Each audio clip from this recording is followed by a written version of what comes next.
Pyramid का इतिहास आज से लगभग 4 से 5 हज़ार साल पहले का माना जाता है, जो कि भारतीय सभ्यता के समान ही काफ़ी पुराना है।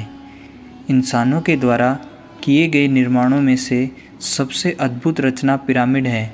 पिरामिडों को मुख्य तौर पर समाधि स्थल या शवों को सुरक्षित दफनाने का स्थान माना जाता है। Pyramid structure.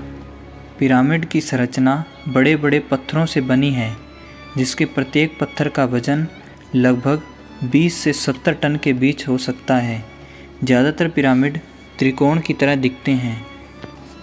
पिरामिडों की ऊंचाई लगभग 300 से 500 मीटर के बीच है। The great pyramid of Giza. यूं तो धरती पर जगह जगह पिरामिड मौजूद है, परंतु सबसे रहस्यमयी pyramid the great pyramid of Giza है। इसे खुफू का पिरामिड भी कहते हैं। इन पिरामिडों के पास मौजूद है ग्रेट स्फिनिक्स ऑफ गीज़ा। यह एक काल्पनिक प्राणी जैसा है, जिसका मुंह इंसान के समान जबकि शरीर शेर का है। यह ऐसा लगता है जैसे इन पिरामिडों की रखवाली कर रहा है। The great pyramid of Giza को बनाने के लिए लगभग 23 से 25 लाख चूना पत्थर का प्रयोग हुआ है। इन पत्थरों की चिनाई इतने अच्छे से की गई है कि इसके पार एक तिनका निकालना भी मुश्किल है।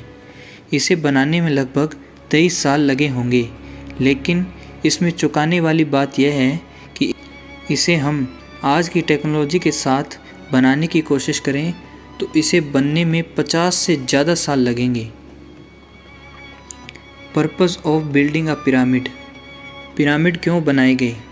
खाने पीने के सामान को सुरक्षित करने के लिए, या कोई एक्सपेरिमेंट का हिस्सा थे, या ये कोई पावर हाउस थे? यह कह पाना मुश्किल है। मिले साक्ष्यों के आधार पर हम अंदाज़ा लगा सकते हैं। मिस्रवासियों की धारणा के अनुसार मरे हुए मिस्रवासियों को जलाया नहीं जाता था। वह उस मृत शरीर पर एक विशेष प्रकार का रासायनिक लेप लगाकर उसे मम्मी बनाकर पिरामिड में रख देते थे, जहाँ पर मृत शरीर हजारों सालों तक सुरक्षित रह सकते हैं। लेकिन सवाल यह भी है कि आज तक किसी भी पिरामिड में कोई मम्मी नहीं मिली, ना ही कोई ताबूत या उसके शख्स। इससे हम यह तो कह सकते हैं कि पिरामिड मकबरे नहीं, इसका निर्माण का मकसद कुछ और ही है। What's inside the pyramid. Giza के पिरामिड के अंदर साइंटिस्ट ने 3 चैम्बर ढूंढे हैं। सबसे ऊपर किंग चैम्बर, उसके नीचे क्वीन चैम्बर और उसके नीचे है बेस चैम्बर। पिरामिड के अंदर दीवारों पर प्राचीन मिस्र लिपि में शब्द उकेरे हुए हैं और वहाँ के राजाओं के चित्र बने हुए हैं। जहाँ मिस्र में रेगिस्तान का तापमान 50 डिग्री रहता है, जबकि पिरामिड के अंदर सामान्यतः तापमान 20 डिग्री होता है।